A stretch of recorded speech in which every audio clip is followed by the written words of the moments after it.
नमस्कार, आप देख रहे हैं हमारा खास शो क्या कहता है इस्लाम। मैं हूं पिनाज त्यागी और लगातार हमारी कोशिश होती है कि अपने शो के जरिए हमारे इर्द गिर्द जो घटनाएं हो रही हैं, इस्लाम को लेकर जो बयानात दिए जा रहे हैं या फिर जो भी मौलाना मौलवी जो हैं अपनी ओपिनियन देते हैं किसी भी मुद्दे को लेकर, तो कुरान और हदीसें उनको लेकर क्या कहती हैं, इस्लाम के स्कॉलर्स उसको लेकर क्या कहते हैं, ये जानने की कोशिश करें। और इसीलिए खास मेहमानों को अपने शो में बुलाते हैं ताकि इस्लाम को लेकर सही राय जो है वो लोगों के जहन में बन सके। कुरान हदीस क्या कहती हैं ये लोगों को पता चल सके। कार्यक्रम में जो पैनल होता है उसके विचार अपने निजी होते हैं और इसीलिए हम गुजारिश करते हैं कि आप ज़रूर अपने स्तर पर इन तमाम जो उनके विचार हैं, जो ओपिनियंस हैं या जो रेफरेंस दे रहे हैं, आप चेक ज़रूर करें। और आज हम जिस मुद्दे पर यहाँ पर इकट्ठा हुए हैं वो मुद्दा इसीलिए उठ खड़ा हुआ क्योंकि एक केस स्टडी सामने आया, एक ऐसा वाकया सामने आया जहाँ पर एक हिंदू लड़की ने पहले एक मुसलमान लड़के से शादी की तो उसका जबरन धर्म परिवर्तन कराया गया, नहीं तो शादी को सही नहीं माना जाएगा। और उसके बाद गाय का मांस खाने के लिए और ना जाने क्या क्या करने के लिए उसे मजबूर किया गया और अंततः अब उसने और उसके शौहर ने इस्लाम छोड़ दिया है। तो क्या इस्लाम में अगर शादी करती है एक हिंदू लड़की तो क्या उसे गाय का मांस खाना ज़रूरी है?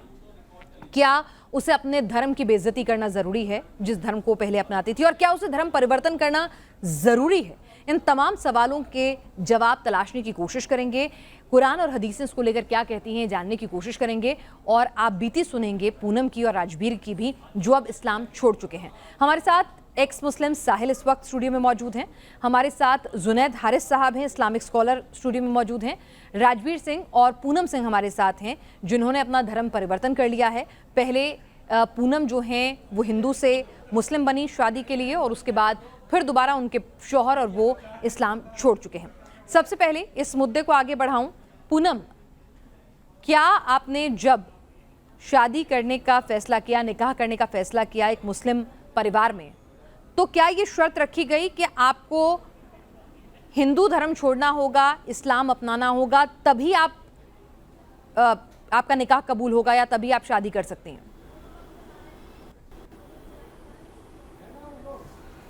नहीं, जिस टाइम हमारी शादी हुई उस टाइम तो ऐसा नहीं हुआ है, लेकिन हाँ, जब शादी की निकाह किया तो वो जबरन मुझसे निकाहनामे पे साइन कराया गया, जो कि मैं नहीं चाहती थी कभी भी। और एक ब्लैंक पेपर पे साइन कराया गया मुझसे। और मेरे जो हस्बैंड है उन्होंने मुझे फोर्स नहीं किया था कि तुम्हें इस्लाम कबूल ही करना है, इस्लाम में रहना ही है। बट इसका विरोध इन्होंने थोड़ा किया, लेकिन इनके रिलेशन वाले, फैमिली वाले, उन लोगों ने कहा नहीं, ऐसे नहीं चलेगा। तो फिर वो शादी हो गई, लेकिन उसके बाद फिर जो हुआ, बहुत सारा वाकया हुआ जो कि मैं पूनम, हाँ जी, आपकी आवाज़ आ रही है पूनम। तो आपकी शादी हो गई, आपका निकाह हो गया, तो पति ने तो नहीं कहा, आपके शौहर ने नहीं कहा आपसे कि आप इस्लाम कबूल कीजिए, लेकिन परिवार वालों ने क्या बोला? मतलब उन्होंने कहा कि भाई आपका निकाह जायज़ नहीं होगा, आपकी औलाद जायज़ नहीं होगी, ऐसा क्या बोला कि आपको मजबूरन हामी भरनी पड़ी कि आप हिंदू से मुस्लिम बन जाएंगी? जी, उन्होंने यही बोला कि हम मतलब हमारे धर्म में, इस्लाम में आना ही पड़ेगा, नहीं तो जब मतलब बच्चे होंगे वो हमारे जायज़ नहीं होंगे। और उनको जो है इस्लाम में ज़बरदस्ती, मतलब एक तरीके से पेपर वगैरह, डॉक्यूमेंट्स वगैरह जो बनवाए वो सब जबरन बनवाए।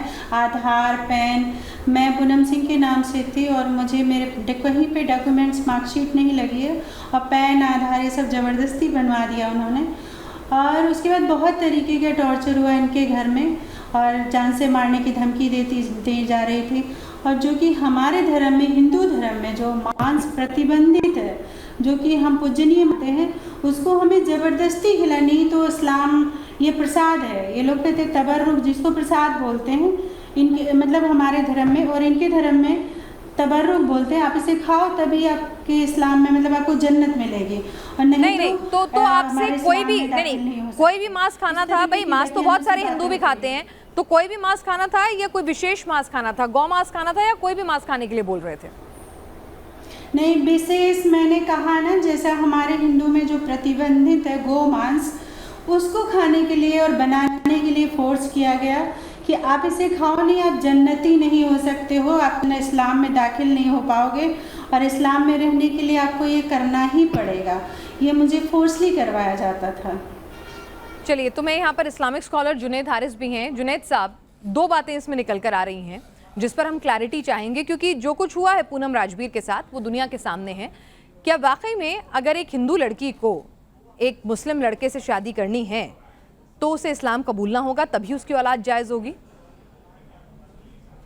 देखिए, मैं एक चीज़ बताऊं, शादी के सिलसिले में जो आस्था है उसकी बड़ी अहमियत है कि ताकि बाद में चल करके कोई कन्फ्यूज़न नहीं हो, कोई परेशानी नहीं हो। इस वजह से इसमें कोई शक नहीं है कि कुरान के अकॉर्डिंग भी मोमिन मर्द और मोमिन औरतें आपस में शादी करें, यानी जो बिलीवर्स हैं वो आपस में शादी करें। ये एक बहुत क्लियर मामला है। लेकिन एक बात मालूम होना चाहिए, यहाँ पर शरिया, भाई जाहिर सी बात है कि शरीयत इस बात को कहती है, लेकिन जिस मुल्क में हम रहते हैं इस मुल्क में कोर्ट मैरिज का भी अपना एक रास्ता है, जो चाहे वैसे शादी करे। मैं मुल्क की बात नहीं कर रही, चाहे ये फ्रांस में हो सकते थे, जापान में हो सकते थे, कहीं भी हो सकते थे। मैं इस्लाम के बारे में समझना चाहती हूँ। मोमिन मर्द और मोमिन औरतों को शादी करने का, यानी अगर कोई औरत किसी मुस्लिम से शादी करना चाहती है तो उसका पहले मुसलमान होना जरूरी है।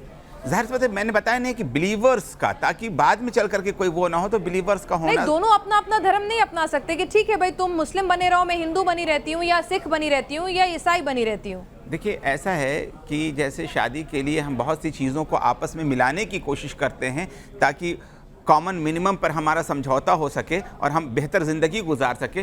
भाई दफ्तर में भी तो काम करते हैं हर धर्म के लोग और अच्छा प्रोडक्शन देते हैं, अस्पताल में काम करते हैं, हिंदू डॉक्टर हो सकता है, मुस्लिम नर्स हो सकती है, या मुस्लिम डॉक्टर हो सकता है, हिंदू नर्स हो सकती है। तो शादी के लिए ये क्या है कंडीशन? शादी के लिए, शादी उससे कहीं ज़्यादा करीब का रिश्ता होता है। इस वजह से इस्लाम इस बात को पसंद करता है कि मोमिन मर्द मोमिन औरतें आपस में शादी करें।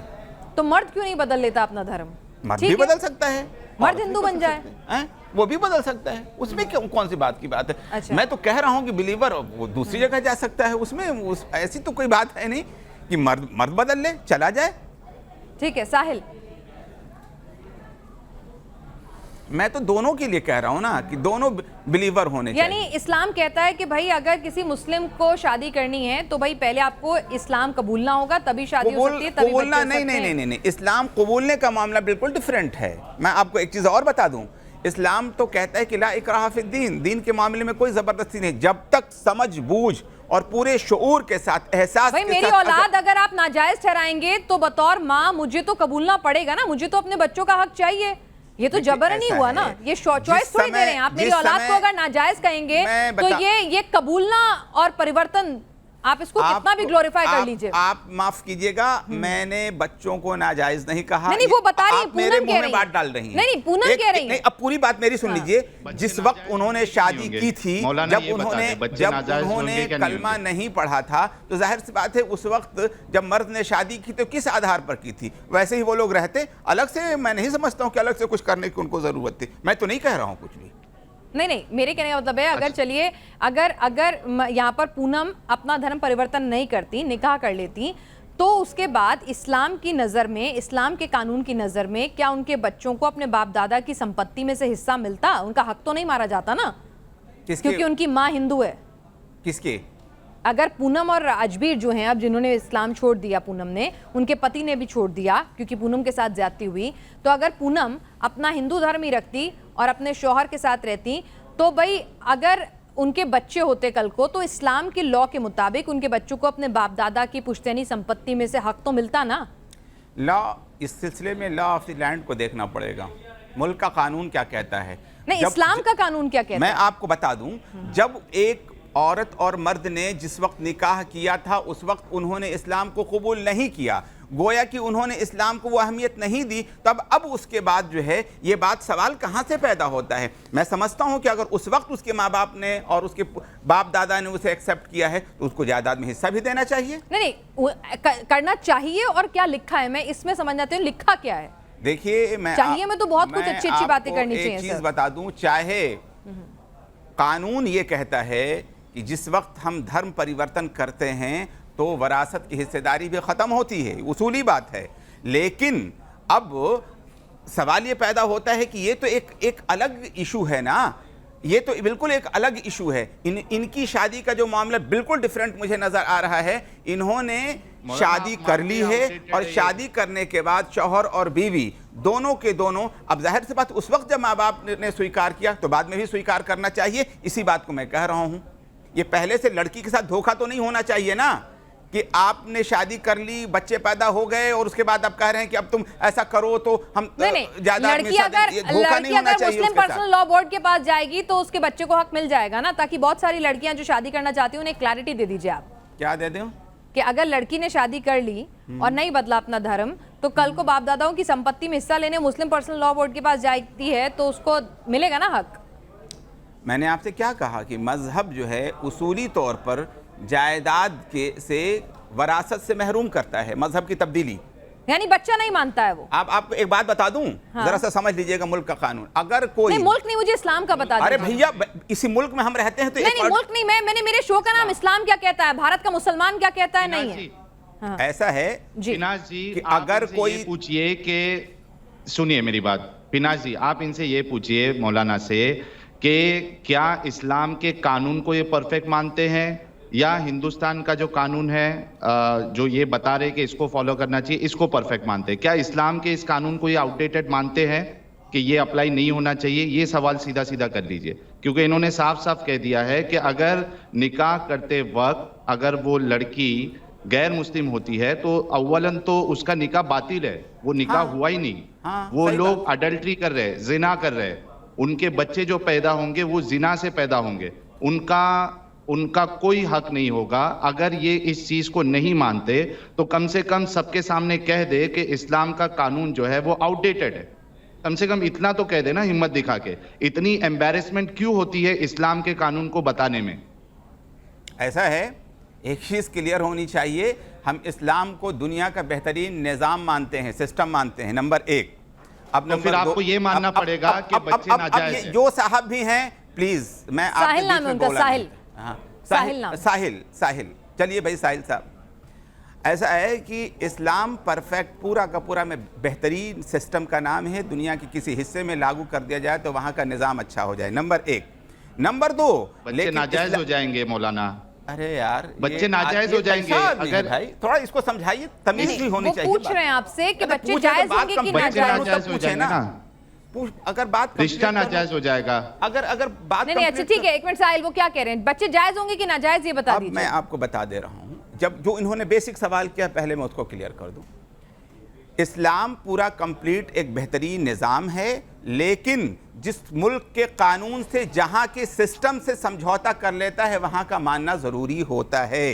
हमने इस मुल्क के अंदर, मैंने आप सवाल समझे नहीं साहब, मैं माफी चाहूंगी, मैंने आपसे सवाल सीधा ये पूछा है कि आपने सवाल पूछा या साहिल साहब ने पूछा है? मैंने पहले आपसे तो ये पूछा क्लियर कर है। लीजिए। आप गुस्सा क्यों कर रहे हैं? आपसे प्यार से बात कर रहे हैं, आप साहिल साहब को डांट रहे हैं, आप मुझे डांटने लग गए, क्या हो गया? सवाल अच्छा नहीं लग रहा है तो छोड़ दीजिए, सवाल का जवाब कह दीजिए मैं नहीं दे रहा हूँ, पसंद नहीं आ रहा है। किसी एक ही का तो मैंने आपसे पूछा कि अगर बच्चे जायज हैं कि नाजायज, आप कह दीजिए जायज हैं।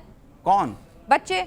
हम कौन है जायज और नाजायज इस्लाम करने की वाले? नजर से क्या इस्लाम है? की रूह से, इस्लाम की नजर से एक मोमिन और एक नॉन मोमिन, नॉन बिलीवर की शादी नहीं हो सकती बच्चे है। तो मैं तो कह रहा हूं कि नहीं हो सकती। अरे नहीं हो सकती, हो गई शादी, हो गया, निकाह कर लिया उन्होंने, साथ रहने लग गए। मैं कह रही हूँ लिव इन रिलेशनशिप में रहने लग गए आपकी नजर में, उन्होंने अपनी मन से निकाह कर लिया, आपकी नजर में लिव इन में रहने लग गए, तो बच्चे जायज हैं कि नाजायज हैं? एक बात मैम अगर इजाजत दे तो मैं क्लियर कर दूं, जब आप लफ्ज निकाह यूज कर रही हैं तो इसका मतलब ये होता है कि इस्लामिक उसूलों को फॉलो किया। अब अगर इस्लामिक उसूलों को फॉलो किया तो नाजायज नहीं हो सकता, नंबर एक। और नंबर टू, और अगर निकाह नहीं किया है तो जाहिर सी बात है इस्लाम से उसका सवाल नहीं होना चाहिए। तो फिर बच्चे क्या माने जाएंगे? भाई बच्चे तो उस शख्स के ही है ना, बच्चे तो उस शख्स के ही हैं, बाप तो वही है ना, तो क्या इस्लाम उस बच्चे को हक देगा? सुनिए ना, मैंने कहा ठीक है मान लिया वो निकाह ठीक नहीं है, लेकिन बच्चे तो उसी के हैं ना। अगर निकाह ठीक नहीं है पर बच्चे तो उसी के हैं ना, बच्चे में जीन्स तो उसी के हैं, डीएनए उसी का ही है, खून उसी का ही है। सुन लीजिए, मैं बता दूं, क्लियर कर दूं। एक सेकंड साहिल, मैं पूछ लेती हूँ ना, बच्चे खून तो उसी का ही है ना, बच्चे तो उसी के ही हैं। सुनिए, मैं एक चीज क्लियर कर दूं, निकाह से पहले लोगों के अंदर जो रिलेशन होता है इस रिलेशन ही को इस्लाम जायज नहीं समझता है। तो ऐसी सूरत में जाहिर सी बात है कि उससे आगे की सारी कहानी को नाजायज समझेगा, ये ऑटोमेटिक ये तो होगा। लेकिन तो बच्चे नाजायज हो गए। अगर निकाह हुआ है तो ऐसी सूरत में वो बच्चे भी जायज होंगे। और एक चीज और ज्यादा मैं क्लियर कर दूं कि जिस वक्त लड़की का निकाह हुआ उसको धोखे में नहीं रखा जाना चाहिए था कि बाद में उसको कंफ्यूजन हो, ये बिल्कुल मैं क्लियर कर। ठीक है, यानी बच्चे नाजायज होंगे क्योंकि निकाह ही नाजायज है, तो फिर उसके बाद निकाह ही नहीं हुआ, जब निकाह ही नहीं हुआ, मैं कह रहा हूं ना। हाँ, मैंने बोला, आपकी बात को रिपीट किया मैंने। नाजायज है, मुंह से बोल देना मौलाना, अपने मुंह मुबारक से बोल दे बच्चे नाजायज होंगे। ये कौन मुझे मौलाना कह रहा है भाई? नहीं, इस्लामिक स्कॉलर हैं, वो ये कह रहे हैं, आप उन्हें मौलाना मत बोलिए। नहीं बोले, लेकिन ये हम जानते हैं क्या? अरे मेरा नाम है जुनैद हारिस, बोले मैं जुनैद बोले, आप वो कह रहे हैं आप जुनैद बोले उन्हें, वो आपको साहिल कह रहे हैं तो आप जुनैद बोले। हाँ, आप कौन है, क्या करते हैं? आप अपने मुंह मुबारक से बोल दीजिए, मुंह मुबारक से बोल दीजिए ना, बच्चे नाजायज होंगे। मुझे क्या बोलना है? अरे भाई मैं कह रहा हूं कि अगर कोई भी बगैर निकाह के बच्चा हो रहा है तो नाजायज है, मैं बोल दिया, खुश, खत्म। बगैर निकाह के बच्चा, अगर बगैर निकाह के होगा, लिविंग रिलेशन में बच्चा होगा, नाजायज होगा इस्लाम की नजर में। लिविंग रिलेशनशिप बच्चा होता है, ये इस्लाम की खूबसूरती है। ये हाँ, जी ये इस्लाम की खूबसूरती है, सिस्टम को फॉलो करता है। लोग, हाँ ये इस्लाम की खूबसूरती है कि दो लोग रजामंदी से शादी कर रहे हैं, लेकिन वो इस्लाम में कन्वर्ट नहीं हो रही है, वो लेडी, वो नारी। तो इस्लाम की खूबसूरती ये है कि उनके बच्चे जो पैदा होंगे वो जो हम बिस्तरी कर रहे हैं, सेक्स कर रहे हैं, ये गलत कह रहे हैं। मैंने ये नहीं कहा, मैं कह रहा हूं बच्चों को हक नहीं मिलेगा और उनके बच्चे नाजायज है, बच्चों को हक नहीं मिलेगा। मैं जो कह रहा हूं, मेरी बात सुन लीजिए पिनाज जी, आपके बच्चे क्या निकाह से पैदा हुए? नहीं, लेकिन आपके बच्चे हैं, ओरिजिनल बच्चे हैं।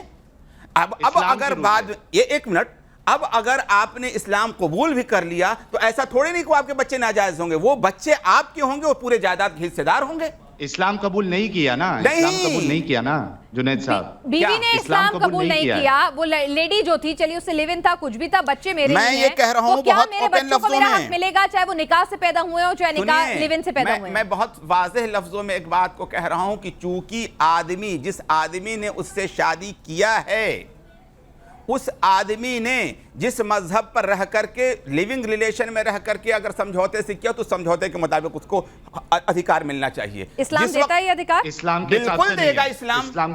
जी मैं कह रहा हूं कि जहां पर आप जिस मुल्क में रह रहे हैं वहां का जो कानून कहता है उसके मुताबिक आपको इस्लाम यही कहता है कि लॉ ऑफ लैंड सुप्रीम को माना जाए। लेकिन लॉ ऑफ लैंड सुप्रीम है ये मालूम है, लेकिन मैं मानता हूं। एक मिनट पिनाज जी, देखिए मैं इनके सामने एक चीज बता देता हूं, कुरान क्या कहता है, इनकी मर्जी से बात नहीं चलेगी। कुरान साफ साफ कहता है, सूरह बकरा सूरह नंबर 2 आयत नंबर 221, वला तनकिहुल मुशरिकाती हत्ता युमिन, यानी अगर वो मुशरिक जो है जब तक ईमान नहीं लाता उससे शादी नहीं हो सकती। मैं तो कह रहा हूं इस बात को। इसके आगे एक बहुत बड़ी बात लिखी हुई है पिनाज जी, इस्लाम की कट्टरता, इस्लाम की सोच देखिएगा। वला अमतुम मुमिनतुन खैरुम मिन मुशरिकतिन, बिल्कुल, वलो आजबतकुम। इसका मतलब बता देता हूं, उसके बाद बिल्कुल मैं बता दे रहा हूं। मोमिन, इस्लाम ये कहता है कि एक मोमिन लौंडी जो है, स्लेव जो है, वो मुशरिक शरीफ जादी से बेहतर है। यानी आप एक हिंदू है, ठीक है, आप शरीफ लेडी है, लेकिन इस्लाम की नजर में आप एक मुशरिक, आप एक मोमिन जो स्लेव होती है ना, उससे भी कमतर है। नहीं, इसमें कमतर नहीं कहा गया है भैया, गलत तर्जमा मत करो। इसमें ये कहा जा रहा है शादी के लिए, सुनो, हमने कहा ईमान शर्त है, मोमिन मर्द मोमिन औरतों से शादी करे, मोमिन औरतें मोमिन मर्दों से शादी करें। अब जाहिर सी बात है जो भी नॉन बिलीवर होगा, चाहे वो ब्राह्मण हो, चाहे वो दूसरी लाइन पढ़ रहे हैं, आप दूसरी लाइन, उन्होंने पहली लाइन और आपकी लाइन पे इत्तेफाक रखते हैं, दूसरी लाइन को कह रहे हैं, दूसरी लाइन, मैं दूसरी लाइन की बात कर रहा हूं, मैं ये कह रहे हैं। सुन लीजिए जुनैद साहब, मेरी बात सुन ले, मेरी बात सुन अच्छे से सुने, इसका मतलब बता दे हम सबको। हाँ मैं बता दे रहा हूँ। मोमिन लौंडी जो है, आप कुरान क्या पढ़ो, मैं तर्जमा कर दूंगा, आप कुरान पढ़ो। मैंने पढ़ा ना अभी कुरान, एक बार और पढ़ दीजिए सेकंड लाइन। पढ़ो, मैं तर्जुमा कर दे रहा हूं। वला अमतुम मुमिनतुन खैरुम मिन मुशरिकतिन वलौ अअजबतकुम। क्या मतलब है इसका बता दीजिए। इसका मतलब ये है कि मोमिन लौंडी अगर तुम्हें पसंद भी हो, लौ आजबतकुम, अगर तुमको पसंद हो, इसके बावजूद भी मोमिन औरत जो है वो बेहतर है मुशरिका से, जाहिर सी बात है, बेहतर। यस, मैं कह रहा हूँ। पूछिए पिनाज जी, शादी के लिए बिल्कुल मैं कह रहा हूँ कि शादी के लिए बिलीवर होना जरूरी है। नहीं, वो मोमिन औरत से बेहतर है या मोमिन सेक्स स्लेव से बेहतर है? जी, मोमिन सेक्स स्लेव बेहतर है? से बेहतर क्या चीज है? वो कह रहे हैं सेक्स स्लेव। सेक्स स्लेव गलत तर्जमा कर। लौंडी, लौंडी, लौंडी क्या है? गलत। अमत का मतलब वो जो वहां पर निकाल लें वो बिल्कुल आजाद हो, चाहे वो लौंडी। अमत का मतलब लौंडी होता है जी, अमत का मतलब लौंडी होगा, ये कह रहे हैं। राइट हैंड, मैं भी कह रहा हूँ, लेकिन लौंडी का मतलब सेक्स स्लेव नहीं होता है। क्या होता है फिर? लौंडी का मतलब स्लेव के साथ लड़की होता है लौंडी का मैं मतलब। बता रहा हूँ, क्लियर कर। देखिए, मैं आपको एक चीज बता दूं, सेक्स स्लेव का तो मतलब ये होता है कि हर हाल में उसके साथ सेक्स किया जाए। नहीं, लौंडी का मतलब क्या होता है? लौंडी आप का कर मतलब, सकते हैं क्या नहीं कर सकते? देखिए, ऐसा है कि जो पुराना जो सिस्टम था और जंगे हुआ करती थी, तब उस वक्त इस्लाम इसको खत्म करने की कोशिश करता है, इसलिए लौंडी को आजाद कराने के बड़े सवाब मिलते हैं। सेक्स कर सकते हैं ना लौंडी के साथ? आप बिना निकाह सेक्स कर सकते क्या नहीं कर सकते? जुनैद साहब, सबको बता दीजिए ना। अरे भाई, अगर नहीं बोलोगे तो मैं कुरान की आयत लेके आऊंगा सामने। हाँ, तुम लेकर के आ जानो बेटा। अब एक बात बता दे रहा हूँ कि इस वक्त न लौंडी कोई हो सकता है ना गुलाम कोई हो सकता है, इसलिए कि इस्लाम ने उसको बतदरीज रोक दिया है। रसूलुल्लाह क्यों इन्वॉल्व थे? रसूलुल्लाह क्यों इन्वॉल्व थे? आहिस्ता आहिस्ता चीजों को खत्म कर रहे थे पुराने जमाने से। चलिए एक मिनट आगे बढ़ते हैं यहाँ पे, ठीक है? दुनिया के पुराने सिस्टम से चला आ रहा था। राजवीर और पूनम बहुत गुलाम और लौंडी के सिस्टम, ठीक है। राजवीर और पूनम, ठीक है, राजवीर और पूनम, बात यहीं तक नहीं रुकी कि आपको धर्म परिवर्तन कराना था। पूनम, क्या आपको ये भी कहा गया कि भाई ठीक है, आपने धर्म परिवर्तन कर दिया अपने बच्चों के लिए, अपने प्यार के लिए, लेकिन आगे आपको क्या क्या करने को कहा गया? कि चलिए ठीक है, कागजों में हो गया धर्म परिवर्तन, लेकिन मन से तो आप हिंदू ही थी। देखिए, पता है जी, एक्चुअली बात सिर्फ इतनी सी ही नहीं है, बहुत सारी और बातें हैं। जैसे कहा जाता है कि मुस्लिम लड़का यानी शौहर को छोड़ के भी अगर जो हिंदू लड़की से रिलेशनशिप में रहता है उनको उतने हज का सवाब मिलता है। मतलब अगर हिंदू लड़की से उन्होंने फिजिकल रिलेशन बनाया तो इन्हें एक हज का सवाब मिलेगा, ऐसे लोग सोचते हैं। मतलब ये हमें मेरे ससुराल में सुनने को मिला। और उसके बाद प्रताड़ना की हद, इतना सब कुछ होने के बाद भी ये सुनने को मिलता था। हिंदुआइन है, मेरे रूम के बाहर थूक दिया जाता था मिला के, और ऐसे ग्रेवी के साथ दिया जाता, जो कि मैं हेलो हाँ, मतलब तो आपके रूम के बाहर मुझे वॉमिट आने लगती थी। नहीं, आपके रूम के बाहर थूका जाता था, क्यों? क्या कह के थूकते थे? जी, थूका जाता था कि हिंदुआइन है, ये गैर मजहब से है और हिंदुआइन है, ऐसा मेरे रूम के बाहर थूक दिया जाता था। और सबसे बड़ी बात कि एक हिंदू लड़की के साथ सोचिए कि अगर ये लोग शादी करते हैं, फिजिकल होते हैं, इस तरीके की बातें, तो इनको हज का सवाब मिलता है। मतलब ऐसा इस्लाम सिखाता है क्या? ये जुनैद साहब जवाब दें, इस्लाम में ये लिखा है क्या? कि सोचिए, इतनी मतलब कितनी घटिया सोच है ये। अगर कोई इस्लाम में ना रह करके अगर शादी करके रहना चाहता है तो क्या उसको इस्लाम में आना ज़रूरी है क्या? मतलब इस्लाम में रहेंगे तभी हमारा निकाह या शादी, हमारा रिलेशनशिप जायज़ है, वरना नाजायज़ है इनके हिसाब से। मतलब हमारे बच्चे नाजायज़ है, हमारी ज़िंदगी पूरी खराब है। और सम्मान ये लोग इतना डील करते हैं, इतना जलील करते हैं। इनकी फैमिली ने मुझे इतनी जलालत महसूस कराई है हर तरीके से। मेरे साथ बदतमीजी करना, मेरे पे पिस्टल लगा लेना, इस तरह की हरकतें हुई मेरे साथ। पूनम, देखिए, पांचों उंगलियां बराबर नहीं होती तो हम ये नहीं कह रहे हैं कि देखिए पांचों उंगलियां बराबर नहीं होती तो हर मुस्लिम फैमिली ऐसा करेगी, ये हम कतई नहीं कह रहे हैं। हो सकता है आपका अनुभव खराब रहा हो, लेकिन हाँ, ये बात तो जुनैद साहब ने भी कह दी, साहिल ने भी कह दी कि अगर आपको मुस्लिम से शादी करनी है तो इस्लाम कबूलना होगा, नहीं तो वो शादी और वो औलाद नाजायज होगी। लेकिन क्या अगर आपने, चलिए कागज में आपने अपना धर्म परिवर्तन कर लिया, साहिल मैं आपके पास आ रही हूँ, आपने कागज में अपना धर्म, लेकिन सिंगली मैं ही हूँ, कागज में अपना धर्म परिवर्तन कर लिया, तो उसके बाद क्या गौमांस खाना भी कंपलसरी है?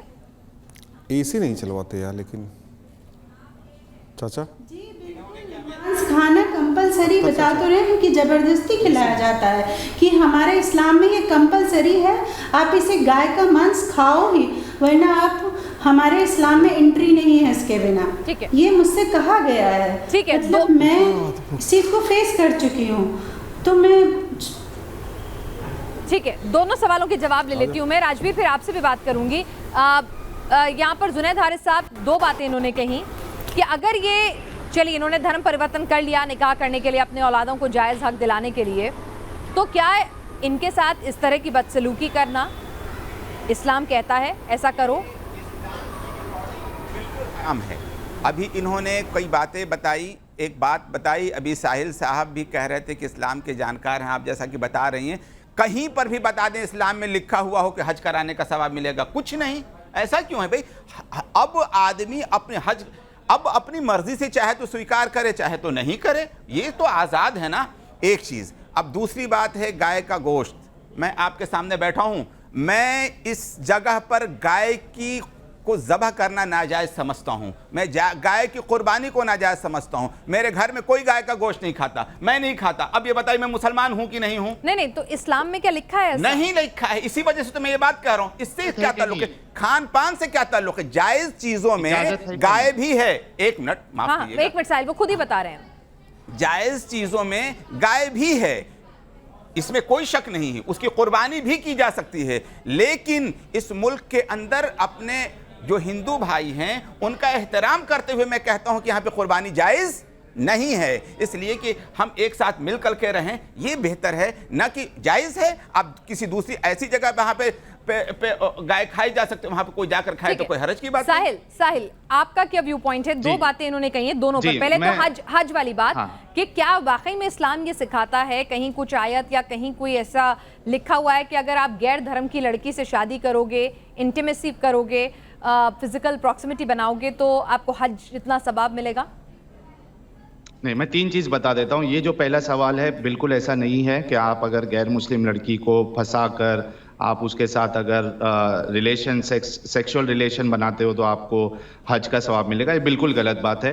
दूसरी चीज, मौलाना जुनैद साहब ने एक चीज कही थी कि अगर आपने कहा था कि लड़का धर्म परिवर्तन कर ले, तो इन्होंने कहा था ठीक है धर्म परिवर्तन कर ले, लेकिन मुझे बताइए इस्लाम की रूह से अगर एक लड़का जो हस्बैंड है वो धर्म परिवर्तन कर लेगा तो रसूलुल्लाह के मुताबिक, इस्लाम के मुताबिक उसका कत्ल किया जाएगा। रसूलुल्लाह ने कई सारी हदीस है, सुनन नसाई में बेतहाशा हदीस है कि रसूलुल्लाह ने कहा कि जो शख्स अपना रिलीजन बदल दे, इस्लाम छोड़ दे, उसे कत्ल कर दो। तो ये पॉसिबल इस्लाम के हिसाब से नहीं है कि धर्म बदल दो। अभी आते हैं नेक्स्ट चीज में। इन्होंने कहा कि मैं गाय को पहला किया तो मैं उस पर बात कर लूं। मैं आपने तीन बात कही, मैं उसका जवाब दे दूं। इन्होंने कहा कि मैं गाय को काटने को, उसको खाने को हिंदुस्तान में नाजायज समझता हूं। मौलाना मुझे ये बताइए, क्या आपको इस्लाम ये हक देता है कि आप कोई चीज को अपने ऊपर हराम या नाजायज कर ले? ये हक तो अल्लाह ने रसूलुल्लाह को भी नहीं दिया है। सूरह तहरीम सूरह नंबर 66 आयत नंबर 1 क्या कहती है? या अय्युहन नबिय्यु लिमा तुहर्रिमु मा अहल्लल्लाहु लक तबतगी मरदात अज़वाजिक वल्लाहु गफूरुर रहीम। ऐ नबी, तुम क्यों इस चीज को हराम करते हो जो अल्लाह ने तुम्हारे लिए हलाल किया है? तो कोई एक इंसान को, चाहे वो रसूल हो, नबी हो, मोहम्मद साहब हो या जुनैद साहब हो, जिस चीज को अल्लाह ने हलाल किया है, गाय अल्लाह ने इनके लिए हलाल किया है, ये चाहे हिंदुस्तान में हो, पाकिस्तान में हो, किधर भी हो, ये अपने ऊपर हराम नहीं कर सकते। अगर ये नहीं खाते वो एक अलग चीज है, उसमें जबरदस्ती नहीं है, लेकिन ये अपने ऊपर हराम नहीं कर सकते। और शायद यही वजह होगी कि जो हमारी बहन जो आज आई है हम सबके सामने, वो ये कह रही है कि उनके फैमिली वालों ने जबरदस्ती उनको गाय का मांस खिलाया, क्योंकि उनका मानना ऐसा होगा कि भाई देखो, एक होता है चॉइस कि मुझे नहीं खा रहा हूं, मुझे नहीं अच्छा लग रहा, और एक हो रहा है कि मैं इसको हराम समझ रहा हूं, मैं इसको नापसंद कर रहा हूं क्योंकि मेरे धर्म में ऐसा लिखा है। अगर ऐसा करता है तो उसको इस बात की बिल्कुल इजाजत नहीं है। बल्कि कुरान में आप देखिए, अहले किताब के बारे में अल्लाह ने यह फरमाया कि अहले किताब ने अपने दरवेशों को अपना रब बना लिया। तिरमिदी की हदीस है, इब्ने हातिम जब रसूलुल्लाह से सवाल किए कि भाई हम तो नहीं देखते कि जूस और क्रिश्चियन जो है वो अपने जो स्कॉलर्स है उनको खुदा मानते हैं, तो रसूलुल्लाह ने कहा कि जो चीज़ अल्लाह ने हलाल की है, इनके उलमा जब इनको हराम कहते तो ये अपने ऊपर उनको हराम कर लेते, यही रब बनाना है। तो जुनैद साहब जो है बिल्कुल गलत बात बोल रहे हैं, क्योंकि इनको इस्लाम की असलियत बताने में एम्बैरेसमेंट फील हो रहा है। इस वजह से ये बार बार मुल्क मुल्क मुल्क कहते हैं, इस्लाम की बात नहीं कहते। जुनैद साहब देखिए, ऐसा है पहली बात तो इन्होंने इत्तेफाक किया मेरी कि वो हज वाली बात गलत है। अब दूसरी बात का पहले जवाब दूं या तीसरी बात का? पहले तो आप दोनों ये का बता दे दीजिए। दोनों का। तो अब थोड़ा सा सुन लीजिएगा। पहली बात तो मैं ये बता दूं कि मुझे साहिल साहब के बारे में पता चला कि इन्होंने एक्स मुस्लिम है ये, ठीक है ना। अब सवाल ये पैदा हो रहा है कि क्या आपका कत्ल करना जायज़ है? मैं तो कहता हूँ नाजायज़ है। बिल्कुल जायज़ है इस्लाम के साथ। अरे भाई सुन लो यार, मैं तो बोल मैं समझता हूँ नाजायज़ है। तो मुझे लगा पूछे आप। अब उसकी वजह भी मैं बता दे रहा हूँ भाई। जो इर्तिदाद की सज़ा की बात की गई है इस्लाम के अंदर, इस्लामी निज़ाम का वो एक ऐसा हिस्सा हो, बहुत दफ़ा ऐसा हुआ है कि अल्लाह के रसूल के ज़माने में ऐसा हुआ कि जिन्होंने इस्लाम कबूल किया और फिर उन्होंने इस्लाम छोड़ करके ईसाइयत को कबूल कर ली, अल्लाह के रसूल ने उनको कत्ल नहीं करने का हुक्म दिया है। जब इस्लामी कानून कहीं पर नाफिज हो, अब अगर हिंदुस्तान में एक सेकुलर मुल्क है, यहाँ का ऐसा इंसान जो कि हिंदुस्तानी निज़ाम को चला रहा हो, संविधान को मानना छोड़ दे, तो उसकी सज़ा क्या होगी? ये बिल्कुल अलग बात है। और ये जो कह रहे हैं, बिल्कुल हम तो बिल्कुल कह रहे हैं, हम बड़े बिल्कुल साफ लफ्जों में कह रहे हैं कि आपने इस मुल्क के अंदर इस्लाम को छोड़ा है, आपको इस्लाम के अकॉर्डिंग कत्ल नहीं किया जाएगा, इसलिए किस मुल्क का कानून नहीं कहता। आगे बोलने दो यार, आगे बोलने दो। वो इस्लाम की बात कर रहे हैं, मैं इस्लाम की बात कर रहा हूं, ये इस मुल्क की नहीं। अगर कहीं शरिया लागू है तो? अरे भाई मैं अब वही तो मैं बताना चाह रहा हूं आपको। अब आप जरा सा सुन लीजिए। अल्लाह के रसूल के ज़माने में, अच्छा लग रहा है कि थोड़ा सा ये पढ़े हुए हैं तो बात बता दे रहा हूँ इनको। अल्लाह के रसूल की ज़िंदगी में मक्का भी है, अल्लाह के रसूल की ज़िंदगी में हबशा भी है, अल्लाह के रसूल की ज़िंदगी में मदीना भी है। अगर समझ में आ रही हो बात तो ये समझ लीजिएगा। अमन के क़याम के लिए अल्लाह के रसूल ने सुलह हुदैबिया के मौका पर यह भी समझौता किया था कि अगर कोई व्यक्ति मुसलमान होकर के मक्का से मदीना आ जाए तो हम वापस कर देंगे, और अगर कोई व्यक्ति, पूरी बात कंप्लीट होने दो, अब अगर कोई व्यक्ति मदीना से काफिर होकर वापस हो जाए तो आप जाने देंगे। ये समझौता हुआ था, अल्लाह के रसूल सल्लल्लाहु अलैहि वसल्लम ने इस समझौते को माना था। और एक व्यक्ति मुसलमान होकर के जहां समझौता लिखा जा रहा था वहीं पर आ गया और वहां से वापस कर लिया। बिल्कुल इसी तरह से इस मुल्क के संविधान से मुसलमान ने समझौता कर रखा है। अगर यहाँ पर कुछ और नाफिज करने की कोशिश करें, शरिया लागू है वहां, मैं शरिया की बात कर रहा हूँ, जो इन्होंने इर्तिदाद की सजा की बात की थी। समझौता जिस बात पर हो गया है उस पर शरिया कहती है कि उस समझौते को माना जाए, शरीयत कहती है। जी देखिए, इन्होंने जो वाकया बताया है ये तभी सबका वाकया है जब रसूलुल्लाह के पास जो है वो ताकत नहीं थी। रसूलुल्लाह ताकत में नहीं थे। जैसे ही ताकत आई, मदीना जब हिजरत की, मदीना में थे, जंगे बदर जीत चुके थे, जंगे उहद जीत चुके थे। भाई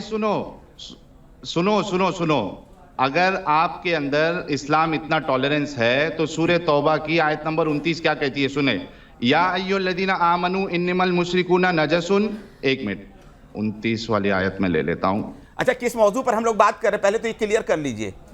अगर आप टॉपिक से डिबेट होना चाहते हैं तो हम फिर उसी पर जाएंगे, फिर वापस मत लाइएगा। बात तो उसी पर थी, अब ये बात में बात निकली है तो छोड़ दो। बात से बात निकली, अब काफिर नजिस हैं और ये हैं। मैं नहीं आपको नहीं वो नहीं बता रहा, बात करनी है तो उस पर बात करते हैं। ठीक है, जो ये एक बात जो टॉपिक है उस पर बात करें, या वरना अगर जिस मौजू पर बात करें हमें कोई घबराहट नहीं, फिर उसी पर बात हो। एक टॉपिक सुनिए, कभी इधर उड़ रहे हैं कभी उधर उड़ रहे हैं, ये तरीका ठीक है नहीं। ठीक है, सुनिए, नहीं आपने कहा ना कि भाई इस्लाम जो है माफ कर देता है, आपको अपनी जिंदगी जीने का हक देता है। मैंने सुलह हुदैबिया का वाकया बता दिया। मैं आपको कुरान की आयत बता रहा हूं ना, सूरह तौबा सूरह नंबर 29 देख लीजिए।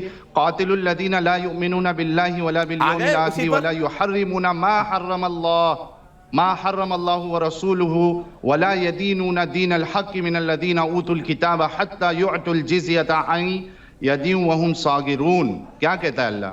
जंग करो अहले किताब में से इन लोगों के खिलाफ जो अल्लाह और आखिरत पर ईमान नहीं लाते और जो कुछ अल्लाह और इसके रसूल ने हराम करार दिया है इसे हराम नहीं करते और दीन हक को अपना दीन नहीं बनाते, यहाँ तक कि वो अपने हाथ से जिजिया दे और छोटे बनकर रहे। और बाकी लोगों ने तर्जुमा किया है कि जलील बनकर आप जो है जिजिया देना है। अगर इतना एक्सेप्टेबिलिटी है इस्लाम में तो बताइए ना कि ये क्या है कि अल्लाह और उसके रसूल के दीन को ना माने, हलाल हराम को ना माने तो उनके साथ जंग करो, उनसे जो है वो हफ्ता वसूली लो, टैक्स लो उनकी जिंदगी बचाने के लिए।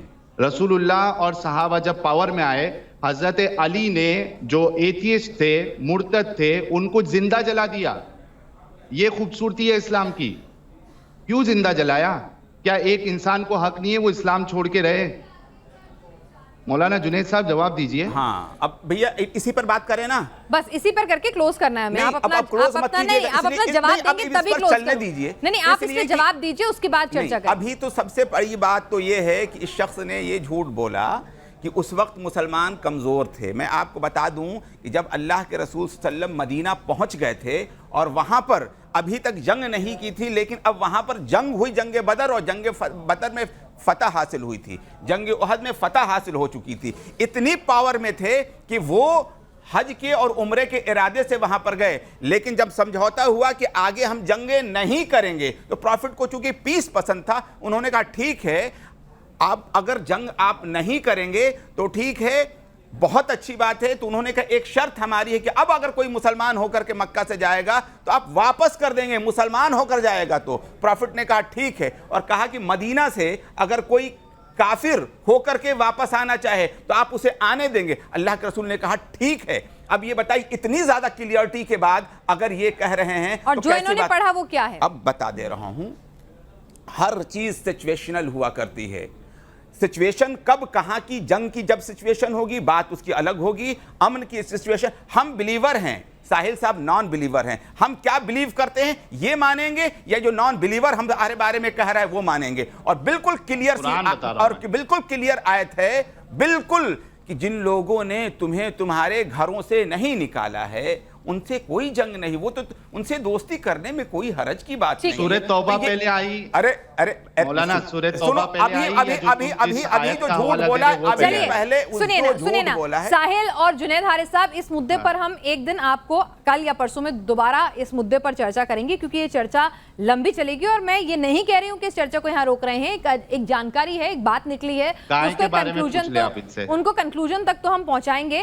राजवीर, मैं आपसे पूछूंगी, पूनम की आप बीती तो हमने सुनी, और उन्होंने क्यों इस्लाम छोड़ा, क्यों पहले वो कन्वर्ट हुई आपकी मोहब्बत में और उसके बाद छोड़ा, लेकिन आपने क्यों फैसला लिया? आपका सब्र का बांध कब टूटा?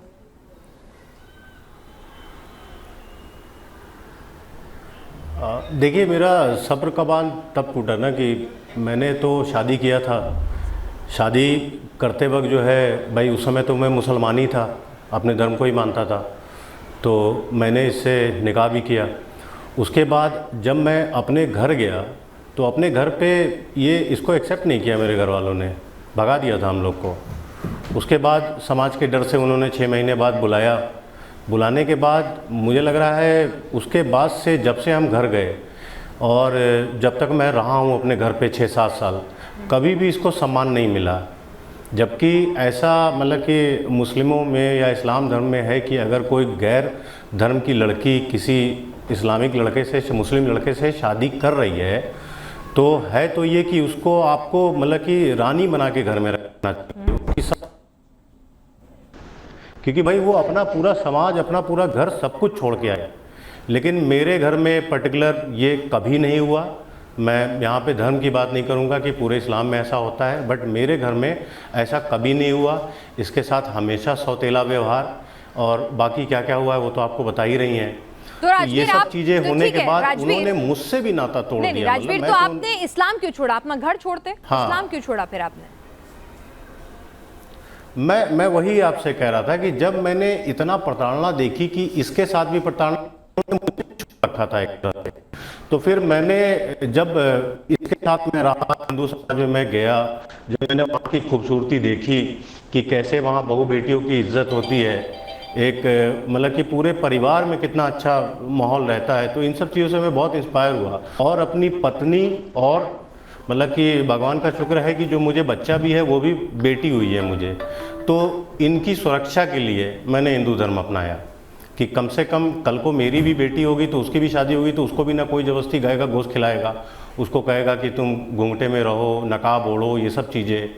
तो मैं इन पूरी प्रथाओं से निकलना चाहता था और मुझे बहुत अच्छा लग रहा है, और मैंने अपनी पत्नी और बच्ची के लिए धर्म चेंज किया है, और खुद भी मैं त्रस्त हो गया। ठीक है राजवीर, जैसा आपने कहा कि पांचों उंगलियां बराबर नहीं होती, ये आपके परिवार से भी जुड़ी हुई चीजें हो सकती हैं और आपने उसके लिए समाधान अपने स्तर पर निकाला है।